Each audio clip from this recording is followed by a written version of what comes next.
ఉత్తర కన్నడ జిల్లాలో ఘోర విషాదం చోటు చేసుకుంది. కర్ణాటకలోని భట్కల్ తాలూకా తట్టెహక్కల్లు సమీపంలోని వెంకటాపురం నదిలో మునిగి 10 మంది మృతి చెందారు. ముసల్ షెల్స్ సేకరించేందుకు వెళ్లిన 14 మందితో కూడిన బృందం ఒక్కసారిగా నీటి ప్రవాహం పెరగడంతో నదిలో మునిగిపోయారు. మృతులు చిరాలి సమీప శరదహోలే గ్రామానికి చెందిన వారిగా గుర్తించారు. మృతదేహాలను వెలికి తీసేందుకు స్థానికులు, సహాయక సిబ్బంది తీవ్రంగా శ్రమిస్తున్నారు. క్షతగాత్రులను భట్కల్ ప్రభుత్వ ఆపరేషన్ ఆసుపత్రికి తరలించారు. స్థానిక అధికారులు, పోలీసు బలగాలు సహాయక చర్యల్లో నిమగ్నమయ్యాయి.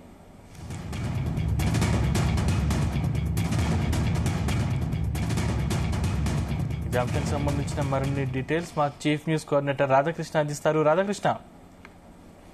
సందీప్, కర్ణాటకలో ఆదివారం పూట ఘోర విషాదము అలుముకుందని చెప్పవచ్చు. 10 మందికి పైగా ఒక నదిలో గల్లంతయ్యారు.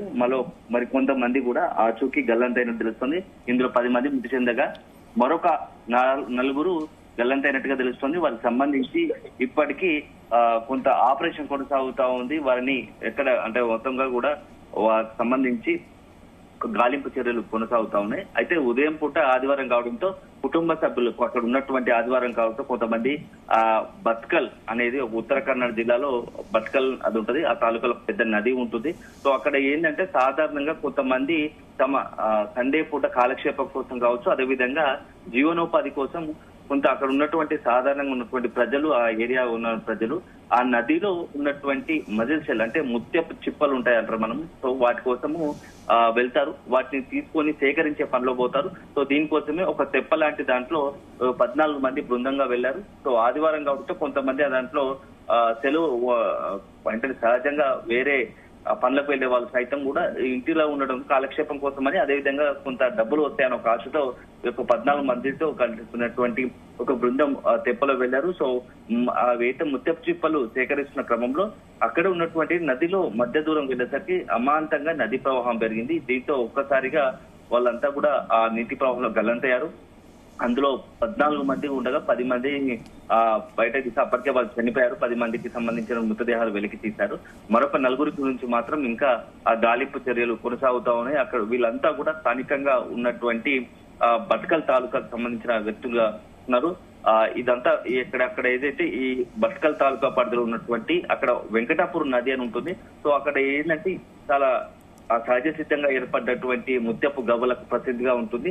చాలా మంది కూడా అక్కడ జీవనోపాధి కోసం వీటిని ముత్యపు చిప్పల కోసం సేకరించడానికి వెళ్తా ఉంటారు. సో కొంత జీవనోపాధితో పాటు డబ్బులు వస్తాయి. ఎందుకంటే ఆ ముత్యపు చిక్కలకు సంబంధించి నగల అలంకరణతో పాటు ఇతరత్ర వాటికి కొంత అన్నిటిలో వాడుకునే పరిస్థితి కనపడుతూ ఉంటది. సో వీటి గురించి వాళ్ళు వెళ్లారు. ఆ సేకరించడానికి ఇదే క్రమంలో ఒక్కసారిగా నదిలో ప్రవాహం పెరగడం, అంతలోనే ఆ ప్రమాదానికి గురికావడం, 10 మంది చనిపోవడంతో అక్కడ ఆ పరిస్థితులు అంతా కూడా చాలా తీవ్ర విషాద ఛాయలు అనుకున్నాయి. మృతులంతా కూడా అక్కడ కర్ణాటక భట్కల్ పరిధిలోని షిరాలి సమీపంలోని శరదహోలే ఆ గ్రామానికి చెందిన వారు గుర్తించారు. సో అంతా కూడా ఆ గ్రామంలో ఇప్పుడంతా పెద్ద ఎత్తున విషాద ఛాయలు అలుముకున్నాయి. ఆదివారం పూట ఇంతమంది 14 మందికి పైగా కూడా దాదాపుగా మిగతా 4 కూడా చనిపోయి ఉంటారని చెప్పేసి అధికారులు భావిస్తున్నారు. సో ఈ నేపథ్యంలో ఇప్పటికి కూడా అక్కడ ఉన్నటువంటి సిరాలి పోలీస్ స్టేషన్ పరిధిలో ఉన్నటువంటి కేసు నమోదు చేయడంతో పాటు అక్కడ పోలీసులు కూడా వెనువెంటనే అక్కడ సంఘటన చేరుకొని ఆ సహాయక చర్యలు చేస్తున్నారు. ఎవరైనా ఇంకా 4 ఉన్నారు కాబట్టి వాళ్ళు బతికి ఉండే అవకాశం ఉంటుందా అని చెప్పేసి గాలింపు చర్యలు ముమ్మరంగా కొనసాగుతున్నాయి. సో ఒక రకంగా చాలా హృదయ విదారక ఘటన. ఇక్కడ మొత్తం 14 మంది చనిపోయే పరిస్థితి ఉంది. ఎందుకంటే 10 మందికి సంబంధించినటువంటి మృతదేహాలు ఇప్పటికే సిరాలి పరిధిలో ప్రభుత్వ ఆసుపత్రికి తరలించగా మరొక 4 గురించి గాలింపు చర్యలు కూడా కొనసాగుతున్నాయి. ఒక అతిపెద్ద విషాదంగా ఉంటుంది. వరుసగా ఇట్లా అంటే అక్కడ ఒక రకంగా చెప్పాలంటే నదికి సంబంధించిన చాలా అత్యంత అక్కడ ఉన్నటువంటి వెంకటాపురం నది అనేది కొంత ప్రసిద్ధి చెందింది. చాలా అక్కడ వాటర్ కావచ్చు అంతా కూడా ప్రకృతి సిద్ధంగా రమణీయంతో పాటుగా చాలా ఆహ్లాదకరంగా ఉండడంతో పాటుగా ముత్యాల చిప్పలకు అక్కడ ఉన్నటువంటి ఇట్లా సహజ సిద్ధమైనటువంటి ముత్యాల చిప్పలకు ఫేమస్. అక్కడ ఎంతో సేకరిస్తారు. ఇలాంటి క్రమంలోనే వాళ్ళు ఆ ముత్యపు చిప్పల సేకరణకు వెళ్లి ఈ మజిల్ షెల్ సేకరణకు వెళ్లి ఈ ప్రమాదానికి గురికావడం, అందులో ఇంతమంది చనిపోవడం మాత్రం కొంత తీవ్ర విషాదాన్ని నింపిందని చెప్పాల్సి ఉంటుంది. రాధాకృష్ణ, అంటే ఇప్పటివరకు మృతులకు సంబంధించి ప్రభుత్వం ఎక్స్గ్రేషియా ప్రకటించిందా?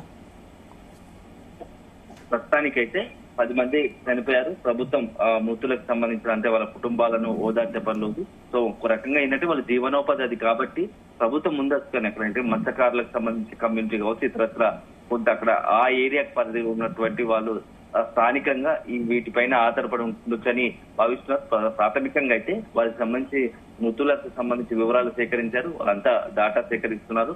సో దానికి అనుగుణంగానే ప్రభుత్వం ఎవరైతే మృతులు ఉన్నారో వారికి ప్రభుత్వం తరఫున ఏదైనా ఆర్థికంగా కొంత సహాయం, ఎందుకంటే జీవనోపాధికి సంబంధించి ఇంటి పెద్దవాళ్ళు అయి ఉంటారు కాబట్టి వాళ్ళందరూ మృతి చెందడంతో ఆ ఇంటికి కొంత లోటు ఉంటుంది కాబట్టి ప్రభుత్వం తరఫున కొంత ఎక్స్గ్రేషియా కాబట్టి ప్రభుత్వం నుంచి ఆర్థిక సాయం అందే అవకాశాలు ఉన్నాయి. దీనికి అధికారికంగా ప్రభుత్వం అయితే ఇంకా ప్రకటించాల్సింది. ప్రస్తుతానికైతే గాలింపు చర్యలు కొనసాగుతా ఉన్నాయి. ఇక్కడ 10 మంది మృతి చెందారు. ఆ ఆసుపత్రి వద్ద కూడా ఆ మృతుల బంధువులకు సంబంధించినటువంటి రోదనలతో నిండిపోయిందని చెప్పవచ్చు. వేలాది మంది దాదాపు ఏంటంటే అక్కడ ఉన్నటువంటి ఆ గ్రామం వెంకటాపూర్ సిరోలికి సంబంధించి సిరోలి చుట్టుపక్కల ఉన్నటువంటి గ్రామాల ప్రజలు కూడా అక్కడ అంతా కూడా పెద్ద ఎత్తున చేరుకోవడంతో పెద్ద ఎత్తున ఆసుపత్రి దగ్గర ఒక రకమైన విషాద పరిస్థితులు ఉన్నాయి, విషాద ఛాయలు ఏర్పడ్డాయని చెప్పవచ్చు. దీనికి తోడు ఇప్పుడు మిగతా నలుగురు గురించి కూడా గాలింపు చర్యలు కొనసాగుతా ఉన్నాయి.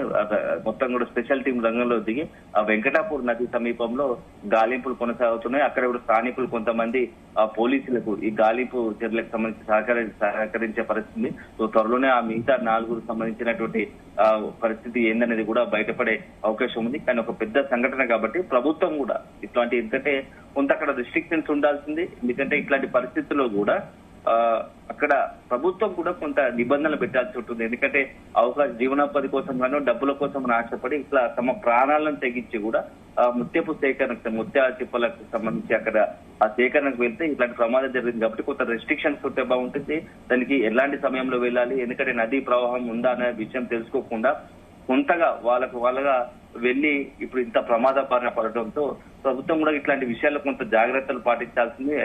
అదే సందర్భంలో అక్కడ ఉన్నటువంటి స్థానికులు కూడా ఎవరికి వాళ్ళుగా కూడా ఇట్లాంటి సాహస కార్యక్రమాలు చేయకూడదు. ఎందుకంటే ఇది ప్రాణాలతో చెలగాటం అన్నట్టే కాబట్టి సో కొంత ప్రభుత్వం నుంచి కావచ్చు, అక్కడ ఉన్నటువంటి అధికారులు కావచ్చు, ఇటు స్థానికులు ఈ ముగ్గురు కూడా కొంత ఆలోచించాలి. ఎందుకంటే ప్రాణాల పరంగా పెట్టి మనం ఇలాంటివి కార్యక్రమాలు చేస్తే డబ్బులేమో కానీ ప్రాణాలే పోతాయి కాబట్టి సో అట్లాంటి విషయాలు కొంత జాగ్రత్తగా ఉండాలని చెప్పేసి కూడా కొంత వాదన వినపడుతుంది. సో దీనికి సంబంధించి నిజంగానే ఒక వైపు ఏమో చనిపోయిన పరిస్థితి ఉంటే దీనికి బాధ్యులు ఎవరు అనేది, ఎందుకంటే వీళ్ళు అక్కడ ప్రభుత్వం ఆ నదిలో వెళ్ళడానికి అనుమతి ఉంటుందా లేదా, ముత్యపు చిప్పల సేకరణకు నిజంగానే అక్కడ స్థానికులకు అనుమతి ఉందా లేదా, లేకుంటే వీళ్ళే స్వతహాగా వెళ్ళారా, ఇట్లాంటివి ఎందుకు అనుమతిస్తున్నారు, ఎందుకంటే ప్రాణాలకు సంబంధించిన అంశం కాబట్టి సో ఇవంతా కూడా కొంత చర్చకు వచ్చే అవకాశం ఉంది. ప్రస్తుతానికైతే ఇప్పుడు వాళ్ళకైతే గాలింపు చర్యలు కొనసాగుతా ఉన్నాయి.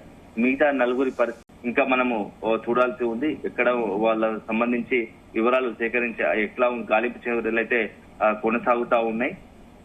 ప్రస్తుతానికైతే 10 మంది చనిపోయారు, 14 మంది బృందంగా వెళ్తే అందులో 10 మంది చనిపోయారు. సో మిగతా 4 గురించి కూడా ఇంకా గాలింపు చర్యలు కొనసాగుతున్నాయని చెప్పాల్సి ఉంటుంది. Thank you Radhakrishna.